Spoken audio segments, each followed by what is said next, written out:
Hey, what's going on, guys? Here's another video. This is another my collection video.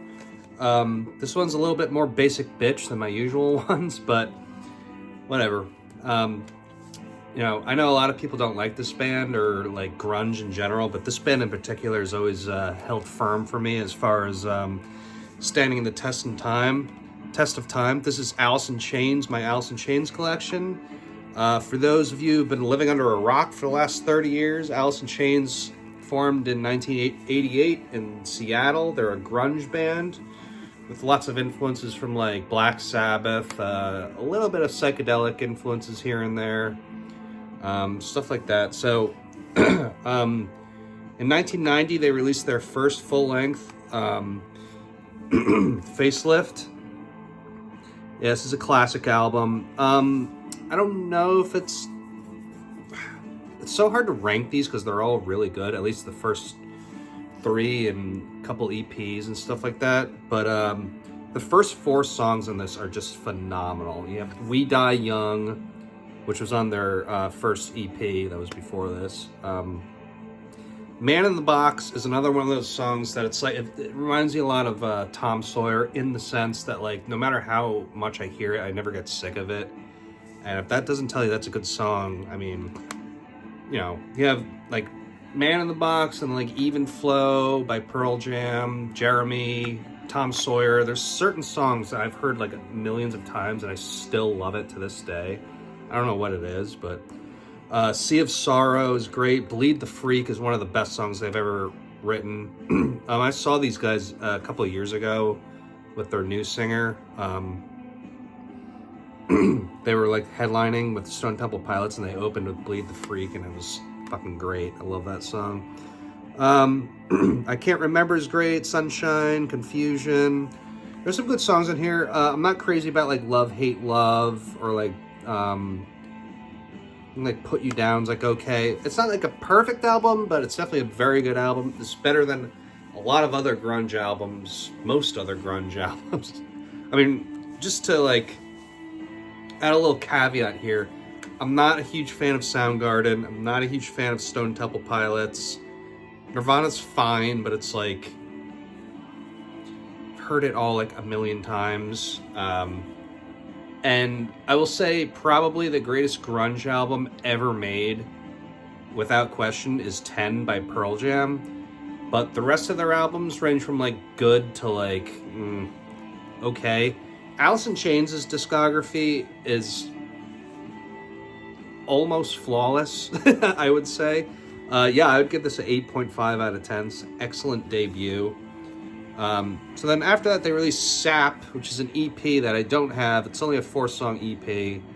It often goes overlooked as far as like conversations about Alice in Chains goes. But it does have the song Brother and Got Me Wrong on it, which are both really, really good. The other two songs are pretty good too. It's a solid EP. I'd give that like an 8 out of 10. It's not as good as the EP coming after that, 2 years after that. But in the same year, in 1992, they released Dirt, which I get, this is probably their best album. I mean, let's be honest. I know, again, it's like a basic bitch pick, but there's just so many fucking good songs on here. Them Bones, Damn That River, Rain When I Die. I love the off-time kind of drum beat in that, and the chorus is great. Down in a Hole, another song I've heard a million times, still listen to it all the time. I absolutely love that song. I think what it is with Alice in Chains is they really have this like visceral approach to their songs. Like it's very emotional but not lame. It's very it's expressed very well, and like it's really like a timeless approach to the style of music, coupled with like I said, like kind of the Black Sabbath influence. They're very heavy. Well, for grunge standards, they're heavy. And they're just so good at writing memorable songs. I mean, Sick Man's great. Rooster, another one I've heard a million times. Absolutely love it. Angry Chair, Wood, the title track, pretty much perfect album. It's not as good as 10 by Pearl Jam, but it would be really hard to top this. This is a 9.5 out of 10 for me. Excellent stuff. So then 2 years later, in 1994, they released Jar of Flies. This is probably my favorite release by the band. I know it's technically an EP, but I mean, this is just an absolute masterpiece of an album. I mean, the emotion that goes into these songs from start to finish is just like, I've never heard anything like it. Rotten Apple, I love the guitar in that. Again, the melancholic feel. I love the drumming throughout this whole album too. I mean, I should have mentioned the other two albums. His drumming is just fantastic. I love the production on it too, like his snare and just like the little nuances in his playing and everything. So anyway, I Stay Away, the third track, excellent. I love the subtle orchestra. Well, I guess it's not too subtle, but it's kind of, I guess, a little unpredictable. And then No Excuses, excellent song. Oh yeah, and then I forgot to mention Nutshell is like one of the most beautiful songs ever written. I absolutely love that song. Especially, you know, the classic, like, unplugged version. Just excellent stuff. Whale and Wasp is a kind of an interlude track, instrumental. Don't Follow and Swing on This are excellent. This is an easy 9.5 out of 10. This album is absolutely phenomenal. Yeah, I mean, I can't really say enough good things about this. Just an absolutely incredible release. So then after that, they released their last album with Lane Staley, the self-titled, fucking bizarre album cover. But it's pretty good. I like this album. I don't listen to it quite as much as as Facelift and Dirt, but it is good for what it is. I like the weird, like, green, whatever the hell's going on here. I like the atmosphere of, like, it's like a very, like, southern, like, frogs and flies and, like, kind of like a swampy atmosphere. It's like folkloric in a sense, but I don't know. It's pretty interesting. I don't know what the hell gave them, like, the idea for this or whatever, but yeah, it's pretty cool. It's a long album. So it opens with a Grind, which is an excellent song. Sludge Factory is awesome. That's like a very, well, it's like very doomy, very heavy for their standards. Heaven Beside You is pretty good. That's one of the singles off this. Not my favorite by them, but it's good for what it is. Again is an excellent song. And then the songs after, like Shaming You and Goddamn and So Close, are okay. They're not amazing. But the final two songs, Frogs and Over Now, are excellent closers.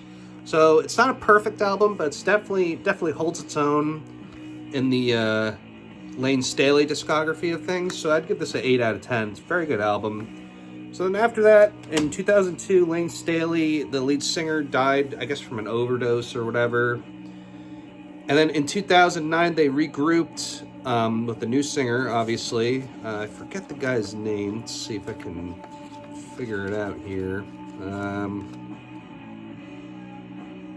Is it William Duvall? Something like that? I don't know. It's a new singer. And he does a good job. He does sound like Lane Staley, but he still has his own style as well. His own, like, voice as well. You could definitely... I said to my friend about this the other... by the way, this album's called Black Gives Way to Blue.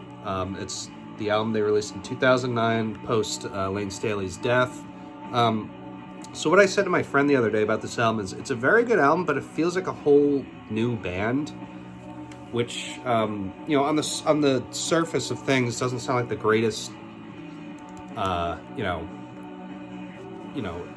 praise for what this is, but it actually is really good. It's like a very Alice in Chains adjacent album. Somehow they really pull it off, though, because, I mean, like, who the fuck would have thought they would actually pull off after just a run of brilliant EPs and full lengths that they would actually find a fitting vocalist that would actually fit their whatever they were going for. And they really pulled it off on this. I gotta give it to them. The songs are excellent. It's just really good hard rock with some they still have like some atmospheric passages and really memorable riffs and stuff. I really got to give it to them.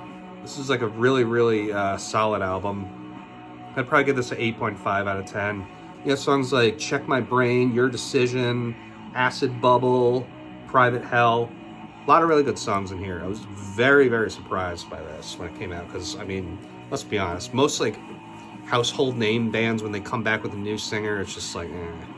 But somehow these guys pulled it off. And so then after that, in 2013, they released Devil Brought Dinosaurs Here or something like that. I don't own it. It's a good album. I've listened to it a couple times. It's not as good as Black Gives Way to Blue, but it still is a very good album. Like I said, I don't own it.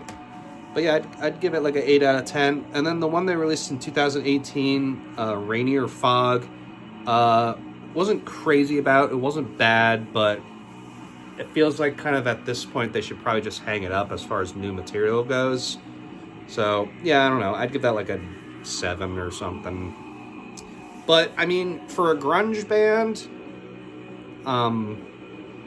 you know, they definitely have stood the test of time.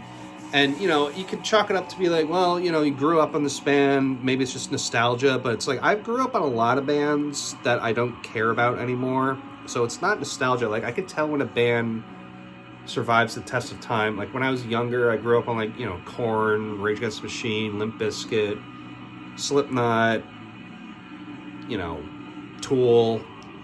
And I don't really like any of it. Well, I like Tool still, but, like, I don't listen to Korn. I don't think Korn is good. I mean, not at this point in my life, at least. I mean, I guess they served a purpose, but, like, obviously, you know, I don't listen to Limp Bizkit. I don't listen to Slipknot. It's fucking... It's all... It's just...